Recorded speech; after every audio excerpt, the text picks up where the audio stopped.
Namasté, bonjour à tous.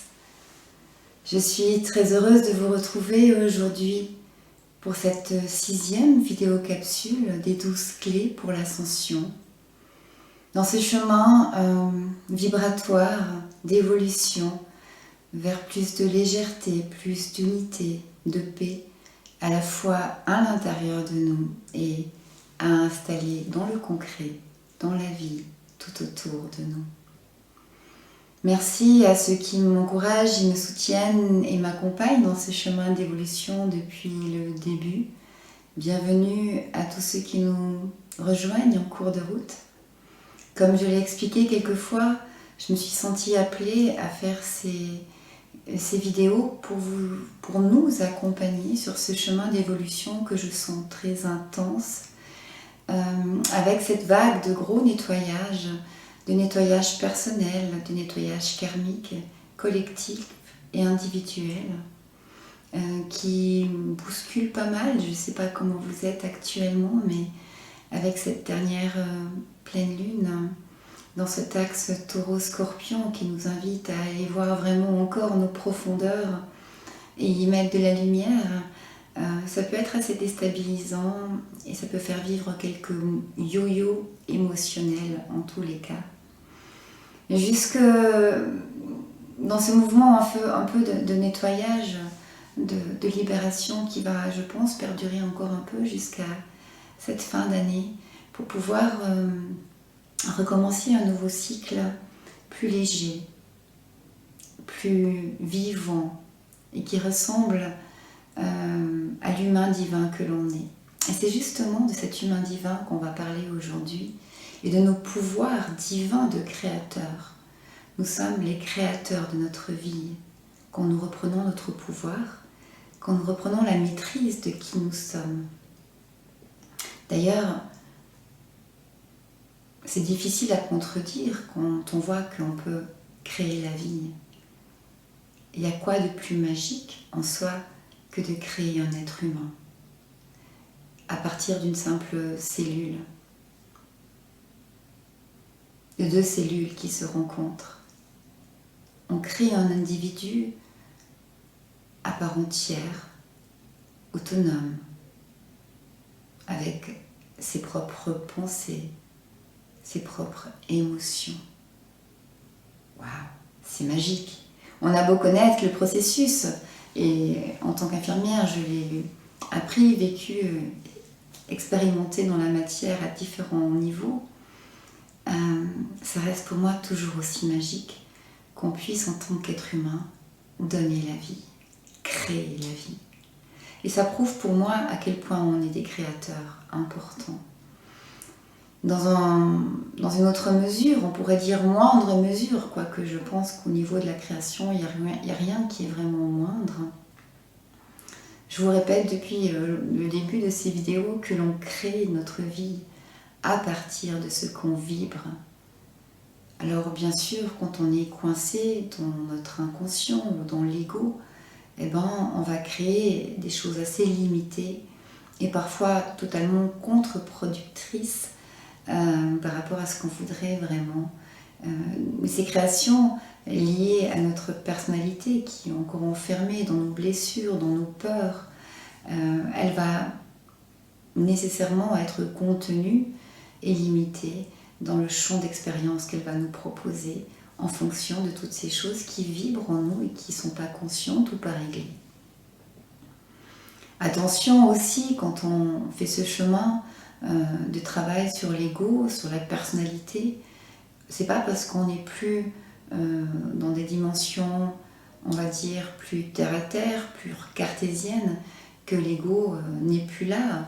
On peut parler aujourd'hui de l'ego spirituel, cet ego qu'on va développer quand on va acquérir des vibrations plus élevées, mais quand on va penser que finalement c'est nous qui avons raison, c'est nous qui sommes dans le juste, que ce qu'on vit est mieux que ce que vit l'autre, que c'est le seul chemin ou le juste chemin à suivre. Finalement, même si on peut devenir plus évolué, plus connecté à la source, au divin, à la spiritualité en nous, quand on est encore dans le jugement ou dans la comparaison, qu'il soit spirituel ou pas, on est encore dans l'ego. Et l'idée, c'est de revenir vraiment au cœur, de revenir au centre, jour après jour, instant présent après instant présent. La clé pour pouvoir nous libérer de l'ego, c'est, on l'a vu dans les 5 premières capsules vidéo, c'est de réaliser, de prendre conscience déjà de cette personnalité, qu'on a créée, de ces masques qu'on a pu mettre en place par rapport à nos blessures qui ne sont pas guéries ou cicatrisées, des peurs qui nous habitent encore ou des croyances qui sont parfois limitantes, enfermantes. Et avec lesquels on va créer notre quotidien, notre vie, parce que c'est la vision qu'on a finalement au niveau de notre mental, au niveau de notre disque dur intérieur, de la vérité, de notre vérité sur Terre. Donc c'est important de réaliser qu'on est vraiment les créateurs et nos 3 pouvoirs, on a 3 pouvoirs d'une puissance extrême pour créer. Ce sont les pouvoirs de la pensée, le pouvoir des émotions et le pouvoir du verbe, de la parole. C'est évident que si je suis déjà pas alignée entre ce que je ressens, ce que je pense et ce que je dis, il y a bien des chances que j'aurai beaucoup de peine à créer quelque chose de très cohérent dans la matière. Par exemple, je vais prendre un exemple tout simple en tant que thérapeute. Si je pense que je mérite ma place, que j'ai envie d'avoir du succès dans mon activité, d'avoir de la reconnaissance peut-être, mais que, alors je peux le dire, je peux même l'affirmer, je peux le penser jusqu'à un certain point, mais si au fond de moi je vibre encore quelque chose dans une blessure de non-reconnaissance ou de non-légitimité dans le rôle que j'ai, eh ben, finalement, je ne vais pas pouvoir avoir une expérience dans la matière tout le temps valorisante. Je vais avoir un peu de succès, mais pas vraiment, et puis ça va aller, ça va couper. En fait, ça ne sera pas vraiment stable, ni vraiment aligné concrètement dans la matière. Et là, je donne un exemple qui me parle, mais vous pouvez prendre n'importe quel exemple dans la vie. Si vous avez envie de l'abondance dans votre vie, quelle qu'elle soit, l'abondance d'amour, l'abondance de temps, l'abondance d'argent, l'abondance, je ne sais pas, de quoi que ce soit, de bonheur, et que à l'intérieur, vous vibrez des émotions qui sont encore dans la tristesse ou la souffrance, qui sont à l'opposé de l'abondance et de l'ouverture, et ben, vous n'allez pas pouvoir créer une abondance totale. C'est comme ça qu'on fonctionne. Donc c'est important vraiment de réaliser qu'on est assez peu souvent aligné dans nos pensées, dans nos émotions et dans nos paroles. Alors ça va être important pour pouvoir être les meilleurs créateurs et les créateurs les plus efficaces d'un quotidien et d'une vie qui nous ressemble dans à la fois de plus de légèreté, mais surtout plus d'épanouissement et de réussite. On va revenir à ces 3 pouvoirs importants, en commençant par la pensée. Alors la pensée, c'est quoi? C'est lié bien sûr au mental, et on peut voir, tout d'abord, reconnaître que la pensée, elle est souvent très difficile à maîtriser. Il n'y a qu'à voir quand on expérimente, par exemple, en méditation, la plupart des gens qui débutent en méditation disent que c'est très compliqué de sortir de la pensée. Quand on fait le vide, quand on fait le calme à l'intérieur, eh ben, tout de suite on réalise qu'il y a plein de pensées qui arrivent et qu'on n'arrive pas à les maîtriser. En méditation, on apprend à les reconnaître et à les laisser partir, ne pas s'y attacher pour ne pas les renforcer et ne pas les ancrer. Mais c'est tout un travail finalement que d'arriver à faire le vide et de laisser ces pensées se poser, se calmer, pour pouvoir peut-être aussi mieux les voir, les comprendre et voir quelles pensées nous habitent. Ensuite, la pensée, est-ce qu'elle est libre?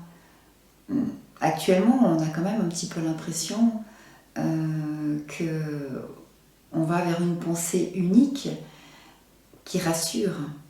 C'est rassurant finalement de penser comme les autres. Ça ne nous pose pas à nous remettre trop en question. Et est-ce que ça veut dire que la pensée est juste? Est-ce elle est utile? Est-ce qu'elle est valorisante pour nous? Ben, c'est ça qu'on peut se poser comme question. Et je vous citerai dans cette idée l'allégorie de la caverne de Platon. Alors c'est pour la petite histoire, c'est ma fille cette semaine qui m'en a parlé, qu'elle apprenait dans ses cours de psychologie. Et c'est vrai que ça m'a fait repenser à quel point c'était une évidence et combien c'était ajusté finalement à ce qu'on vit actuellement dans le monde, particulièrement par rapport à la pandémie et toutes les décisions qui sont prises à cause de ça. Donc juste pour faire très vite, et je vous mettrai certainement le lien si j'oublie pas dans les commentaires, pour retrouver vraiment c'est quoi cette allégorie de la caverne de Platon. Alors en résumé, il y a des humains qui sont dans une caverne, poings et mains et tête liées, ça veut dire qu'ils peuvent uniquement observer et regarder ce qui se passe sur le mur devant eux. Et ce qu'ils voient se défiler, c'est des ombres qui sont liées. Alors il y a plusieurs sortes d'allégories, on pourrait. Et je veux vraiment, mon but c'est pas de faire de la psychologie ni de vous expliquer des choses qui sont déjà très bien expliquées, beaucoup mieux que je pourrais le faire. Mais voilà, on peut avoir des gens derrière qui animent des formes pour provoquer des ombres sur ce mur de la caverne, ou on peut simplement imaginer qu'il y a des projections extérieures qui viennent finalement créer des ombres qui sont animées sur ce mur. Donc les personnes qui sont face à ce mur, ce qu'elles voient de la vie, de leur expérience, de leur connaissance, c'est que la vie, ça se résume finalement à des choses qui bougent en 2 dimensions, en phase 2, dans un noir et blanc. Le jour où il y a quelqu'un qui peut se détacher, se désenchaîner et sortir vers l'orifice de la caverne, vers la lumière, la première réaction qu'il va avoir, c'est d'être aveuglé. Ça va être même quelque chose de douloureux, de difficile à vivre, parce que c'est pas simple d'arriver en pleine lumière quand on a toujours été habitué à l'obscurité. Et pourtant, petit à petit, ses yeux vont certainement s'habituer, s'acclimatiser à la lumière, et il va découvrir alors un paysage incroyable, fait de 3 dimensions, fait de couleurs, de lumière. Et ça va être quelque chose qui va l'émouvoir et qui va lui donner envie de le partager au plus grand nombre. Donc, dans cette idée, il va retourner dans la caverne et il va essayer d'aller éveiller les gens, d'aller détacher les gens qui ne voient que cette vision de la réalité qui est la leur, c'est-à-dire en 2 dimensions, face à ce mur où des ombres se projettent en noir et blanc. Imaginez comment il va être accueilli, c'est à peu près comme du temps de Galilée quand on disait que la Terre est ronde. Il ne va pas être accueilli très bien, il va certainement être dénigré, voire... Et dans l'allégorie de Platon, je crois même qu'il est pas loin d'être tué, en tout cas maltraité, ça c'est certain. Et c'est là que c'est intéressant de voir, est-ce que la pensée, de faire le rapport finalement entre la pensée et l'intelligence, et la vérité. Est-ce que c'est synonyme tout ça ? On pourrait dire que la pensée, c'est une somme de l'intelligence, une somme de la connaissance qu'on a emmagasinée. La connaissance qui correspond à la vérité qu'on a expérimentée. On n'aura pas la même connaissance si on fait des études de médecine ou si on fait un apprentissage, je ne sais pas, de maçon. Et c'est vraiment sans aucun jugement de bien ou de mal, de meilleur. C'est juste, on n'a pas la même expérience. Si on apprend une langue ou si on apprend les maths, on ne vit pas la même expérience. Et en somme, c'est quoi la connaissance finalement ? À quoi c'est lié cette intelligence ? Eh bien, si on s'arrête à la seule version qu'on peut avoir, elle peut être enfermante et elle peut être liée encore une fois, à cet ego qui pense qu'il a raison. Et j'aime beaucoup en fait la définition de l'intelligence du professeur Perron qu'on a pas mal entendu depuis une année et qui dit qu'en fait la vraie intelligence elle est faite aussi d'humilité. Ça veut dire qu'elle doit reconnaître que peut-être elle n'est pas absolue, que c'est pas une vérité absolue notre vérité. Elle fait preuve aussi, la vraie intelligence, de curiosité. Ça veut dire qu'elle va peut-être aller voir l'opinion opposée, l'opinion de l'autre, pour voir si ça résonne, ça fait sens pour soi. La pensée intelligente, elle va aussi être un peu impertinente parce que, comme dans l'allégorie de la caverne de Platon, si elle découvre qu'une vérité ne lui correspond pas ou n'est plus vraiment valable avec son regard d'aujourd'hui, elle va oser le dire et elle va savoir dire non, même si c'est contre le courant ou contre ce que pense le plus grand nombre. Et finalement, l'intelligence, elle devrait aussi être gentillesse. Ça veut dire qu'elle devrait faire preuve de respect envers ceux qui ont des idées différentes, qui ont des opinions contraires peut-être, ou qui ont simplement d'autres avis. Et si nous pouvions avoir ces pensées intelligentes, je pense qu'on serait déjà beaucoup plus connectés au niveau du cœur, au niveau du mental, dans cette connexion finalement du cœur-mental qui pourrait nous permettre d'avoir une intelligence basée sur nos propres réflexions, sur notre propre ressenti et notre propre connaissance, en sachant qu'elle n'est peut-être pas absolue, pas la plus juste, mais qu'elle nous correspond aujourd'hui, qu'elle correspond à ce que l'on comprend, ce que l'on connaît et ce qu'on ressent de la vie aujourd'hui. Et cette pensée donc intelligente, c'est pas une pensée qui va imposer, c'est seulement une pensée qui va proposer.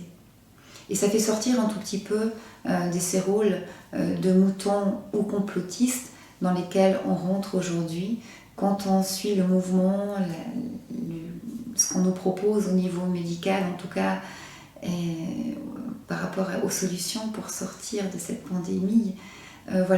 C'est soit on se vaccine, soit on ne se vaccine pas. En gros, c'est un petit peu les deux clans qu'on a mis en place. Et soit on est des moutons, soit on est des complotistes. Et moi, je pense que c'est pas juste.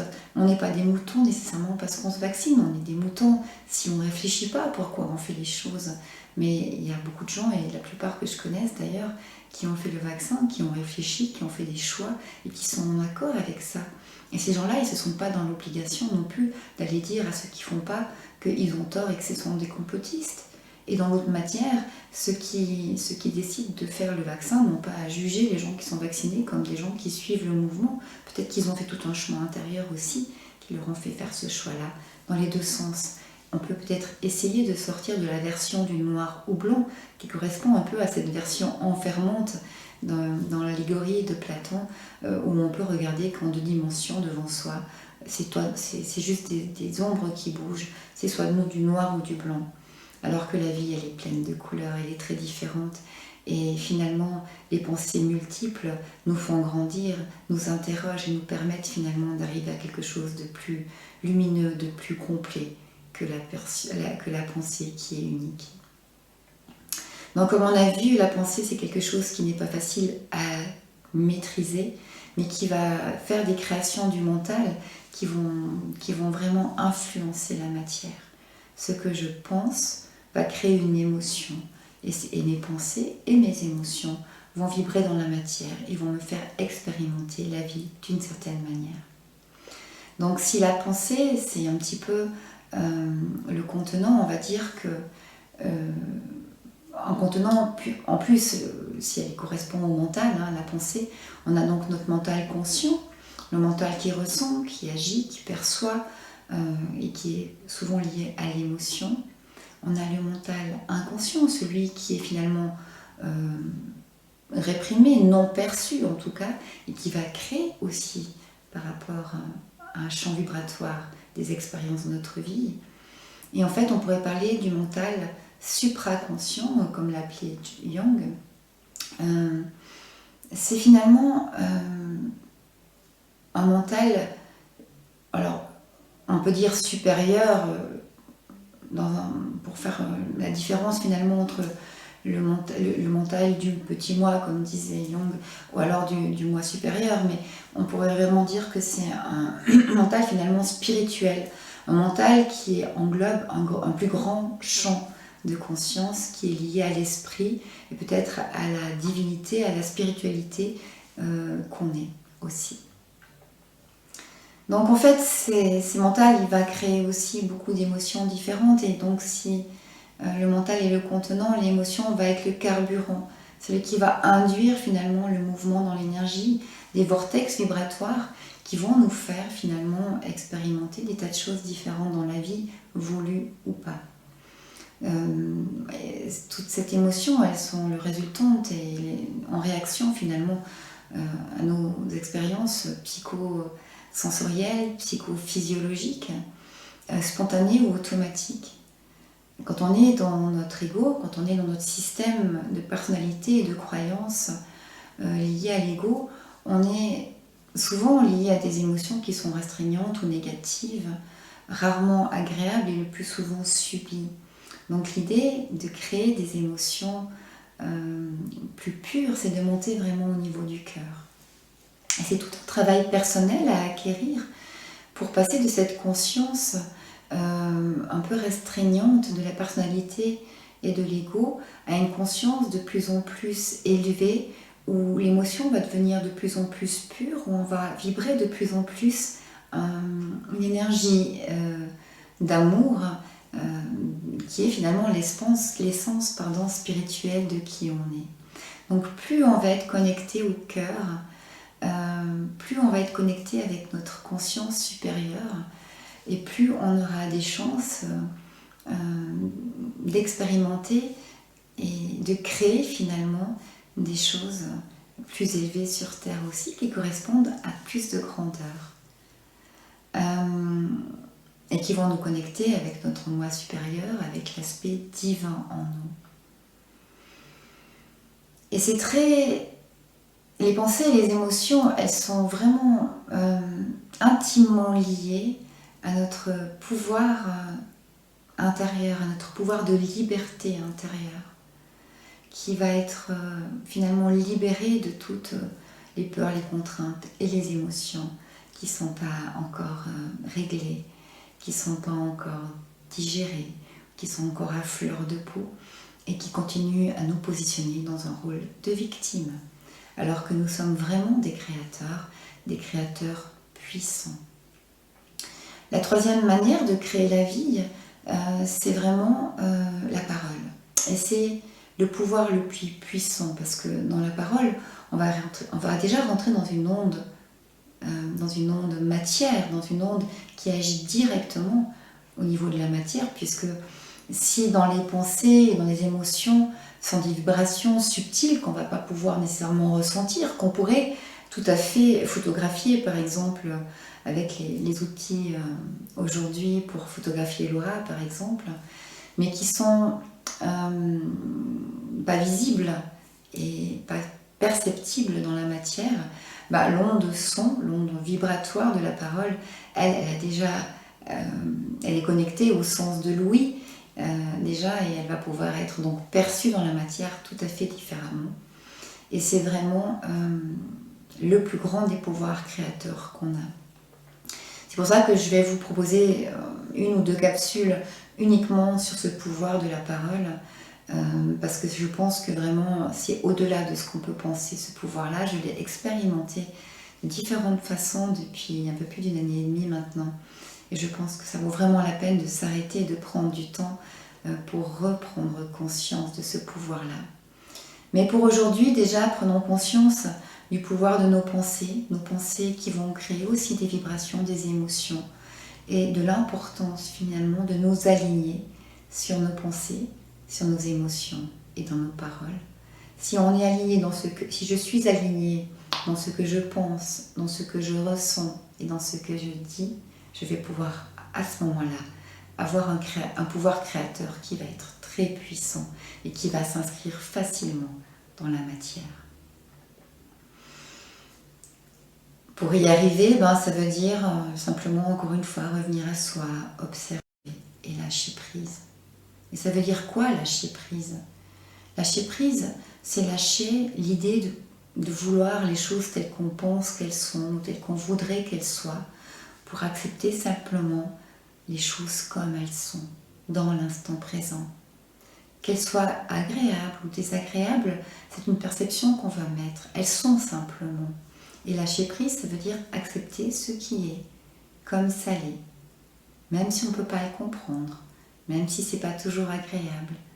Simplement, ça donne comme une photographie de notre état de pensée ou de notre état émotionnel actuel. Et c'est en l'acceptant tel qu'il est qu'on pourra commencer à lui donner de l'importance, de l'attention et à le transformer. Alors aujourd'hui, pour vous accompagner dans cette 6e clé, qui est de reprendre le pouvoir finalement créateur que l'on a, ce pouvoir divin de créer la vie et de créer notre propre vie, je vais vous proposer un soin guérison sur les chakras. Les chakras, les 4 premiers chakras, nos chakras, les 3 premiers chakras qu'on a travaillés, donc où sont logées nos peurs, nos émotions et notre mental, pour les connecter aussi au cœur. Et pour pouvoir purifier ces centres, pour pouvoir leur redonner toute leur splendeur et la liberté de créer la meilleure version de soi-même. Alors pour recevoir ce soin guérison des chakras, je vous propose soit de vous asseoir, soit de vous allonger. Mettez-vous dans une position qui vous est confortable, une position de réceptivité.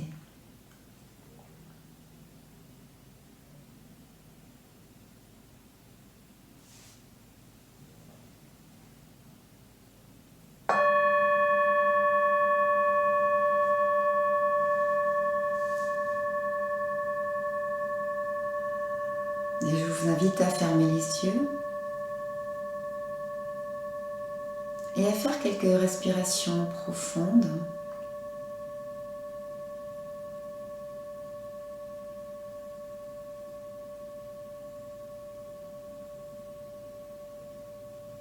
Des respirations où vous allez pouvoir de plus en plus vous détendre. Laissez votre corps se reposer, se poser. Laissez votre mental se calmer.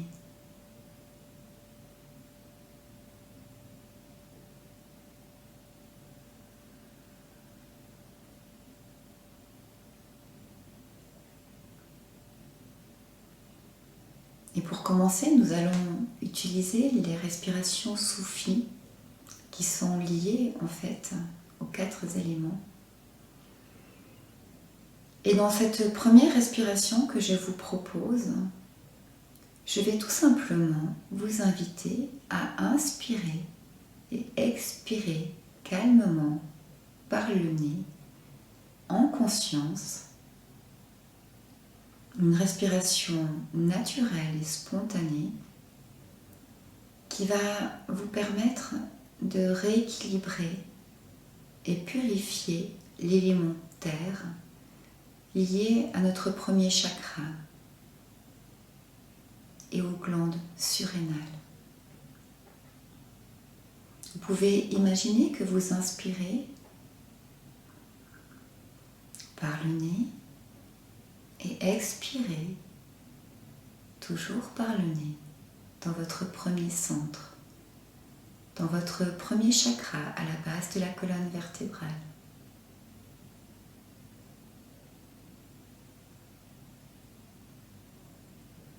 Sentez que cette respiration vient remplir, illuminer votre premier centre, le purifier.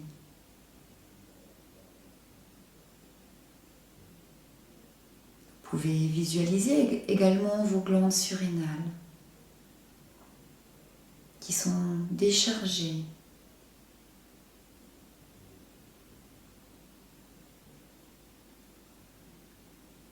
purifiées et équilibrées dans chaque mouvement respiratoire.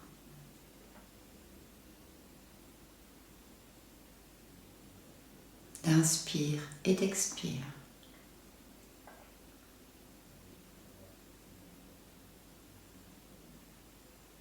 Vous pouvez ressentir de la chaleur dans votre premier centre.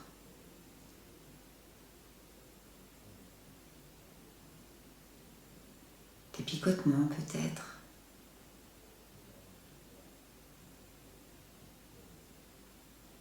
de l'intensité au niveau de votre chakra racine.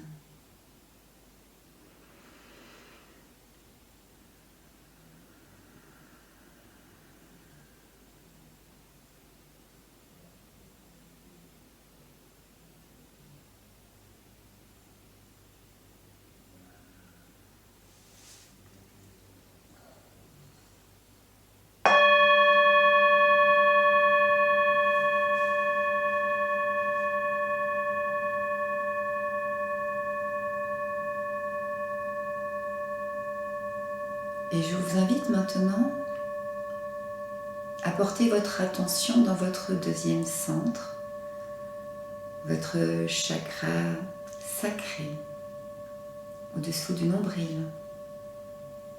Vous pouvez aussi visualiser vos gonades, utérus et ovaires pour les femmes, prostate et testicules pour les hommes, qui sont directement reliés à ce centre. Le centre qui représente l'élément eau, que nous allons purifier en inspirant cette fois-ci par la bouche et en expirant par le nez.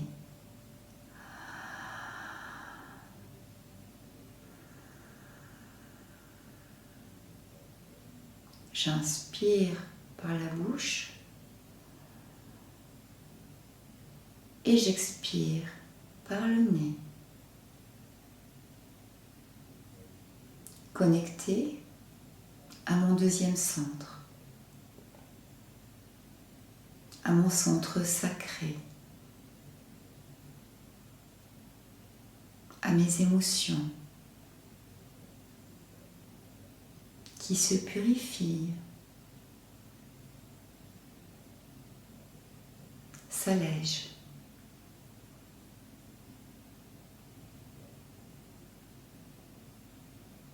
Vous pouvez imaginer comme de l'eau qui devient de plus en plus claire, de plus en plus pure. À chaque mouvement respiratoire.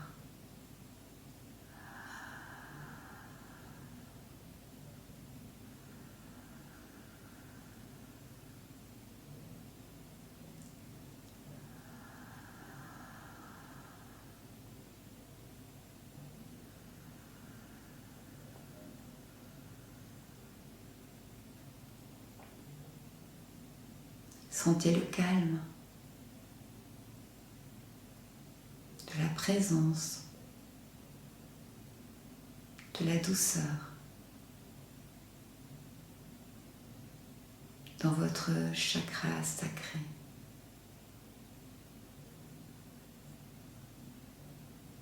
Un bien-être qui s'intensifie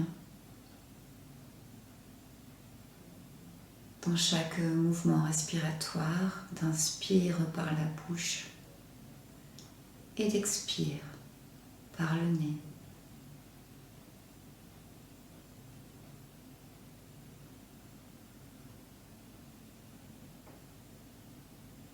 Portez maintenant votre attention dans votre troisième centre, le plexus solaire au creux de l'estomac.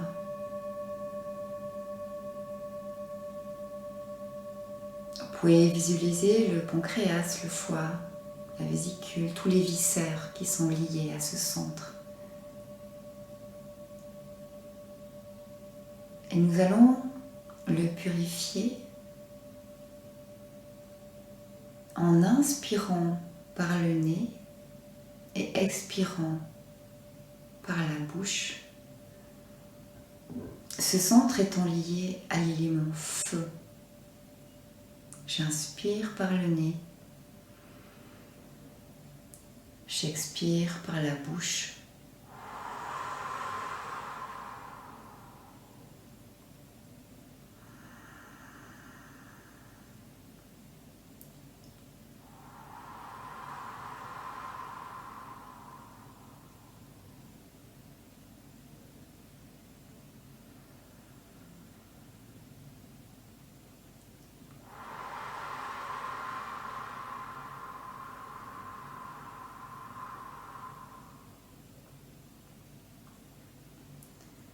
Je vous encourage à trouver le rythme respiratoire qui vous correspond, dans lequel vous vous sentez bien et libre, tout en continuant d'inspirer par le nez et d'expirer par la bouche pour calmer le feu du plexus solaire, pour l'équilibrer ou peut-être le stimuler quand il est en manque.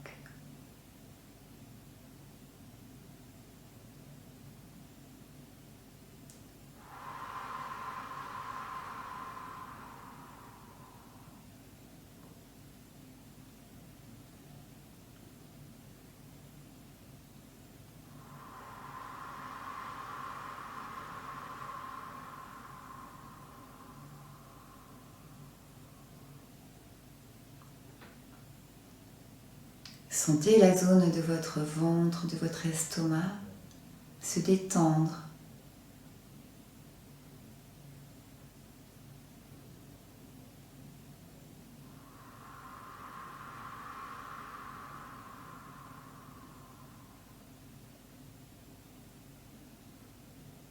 Sentez un espace plus libre s'ouvrir, plus calme, plus apaisé dans votre plexus solaire.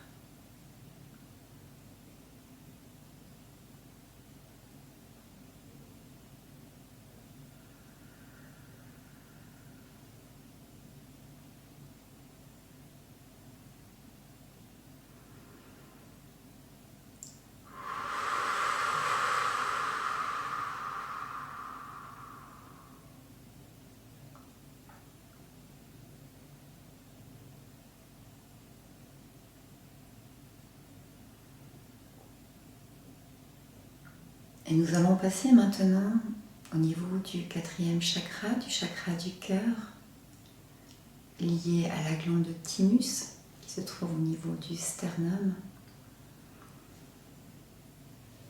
Chakra lié à l'élément air. Et nous allons maintenant inspirer, inhaler l'air par la bouche et expirer par la bouche également.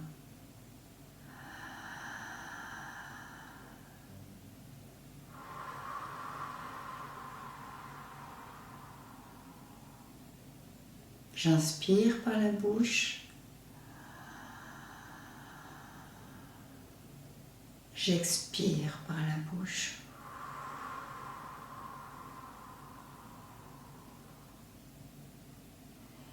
Et je sens l'air qui vient ouvrir des espaces dans mon thorax, dans ma poitrine.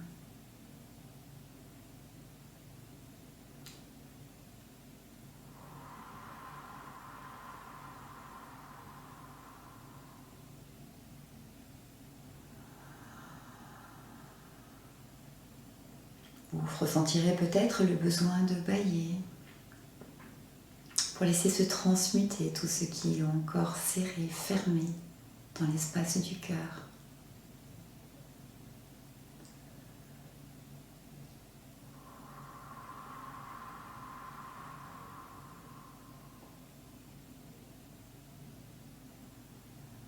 Par cette respiration, la bouche ouverte, vous purifiez l'élément air. Vous redonnez de la joie, de la vitalité et de la pureté dans l'espace de votre thorax, dans vos poumons, dans votre cœur.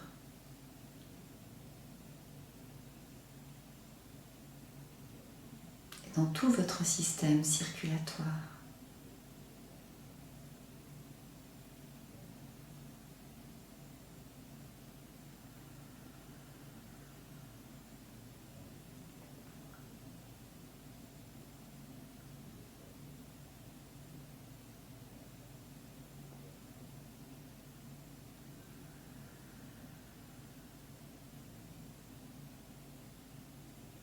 Et je vous invite maintenant à retrouver une respiration spontanée, comme elle vient, comme elle s'invite, comme vous le ressentez, en inspirant, expirant par le nez, pour purifier l'élément terre et votre premier chakra.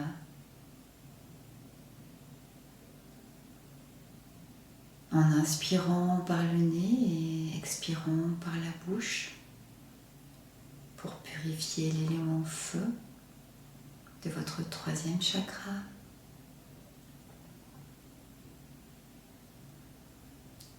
En inspirant par la bouche et expirant par le feu, par le nez, pour purifier l'élément eau de votre deuxième centre. Ou en respirant par la bouche pour purifier l'élément air du chakra du cœur.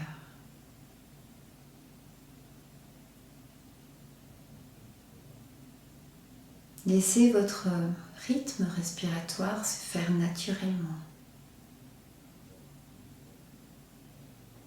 de la façon la plus agréable pour vous.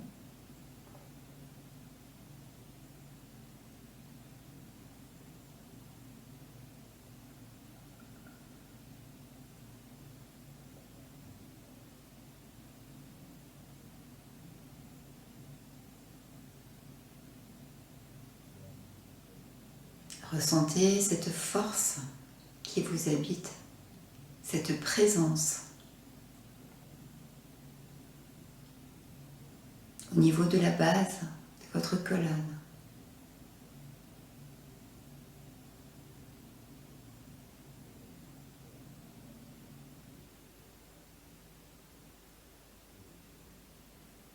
Et à chaque étage, jusqu'au centre du cœur.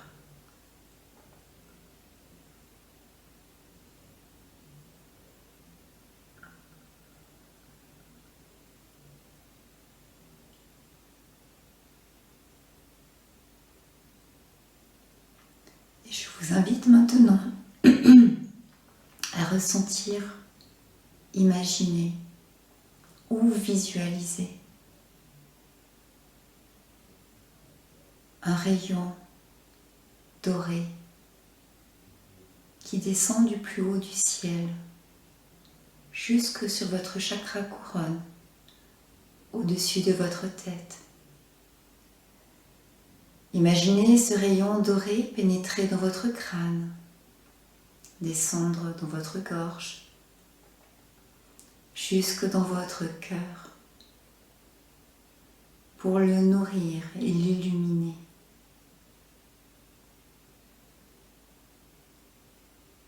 Le remplir de nouveaux potentiels et de lumière.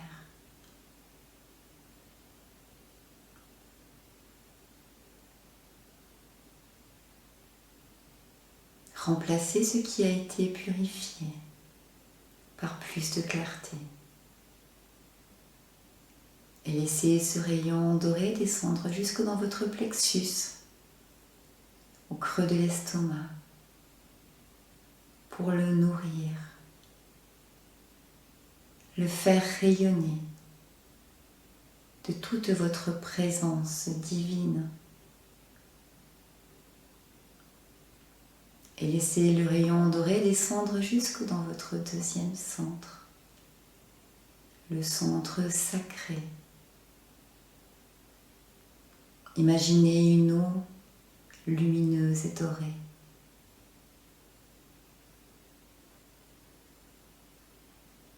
Calme et apaisante dans votre deuxième centre. Puis laissez la lumière dorée descendre jusque dans votre chakra racine, tout à la base de votre colonne vertébrale. Illuminez votre centre, purifiez de ses peurs, des manques, de l'insécurité. Laissez cette lumière dorée amener la confiance et l'abondance dans votre premier centre.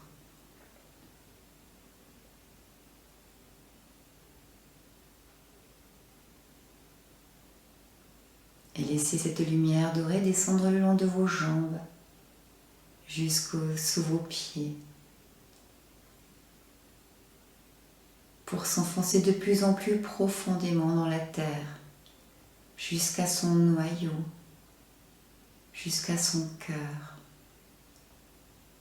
le cœur de Gaïa, notre mère terre. Sentez-vous connecté à elle, qui veille sur vous, qui vous soutient sur votre chemin, dans votre évolution. Et laissez ce rayon doré remonter le long de votre axe jusque sous vos pieds. Continuez à remplir vos premiers centres jusque dans le cœur et remontez jusque au-dessus de votre tête pour rejoindre le cœur du ciel.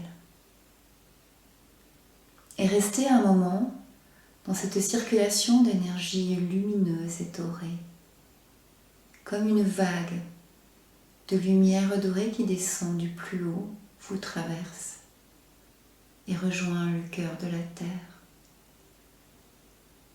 puis remonte, vous remplit, vous traverse pour rejoindre le cœur du ciel.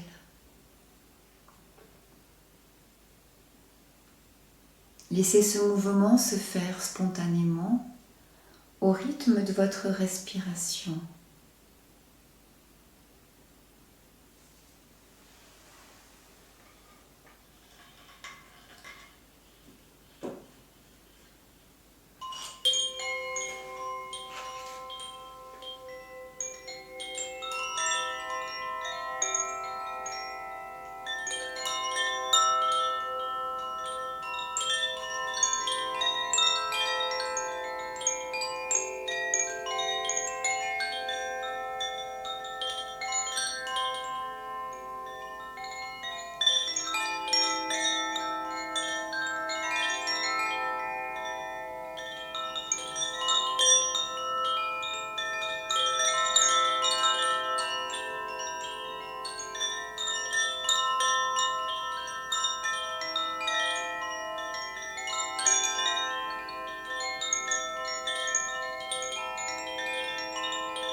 Je vous invite maintenant à prendre quelques respirations profondes pour revenir chacun à votre rythme, ici et maintenant, dans la présence au corps, dans la présence à l'instant présent. Vous pouvez pratiquer ces respirations aussi souvent que vous le voulez pour alléger, renforcer un centre si vous le sentez en fonction des différents étages et des différents éléments liés au centre. Je vous souhaite une très belle continuité. Merci de m'avoir écouté et accompagné. À bientôt. Namasté.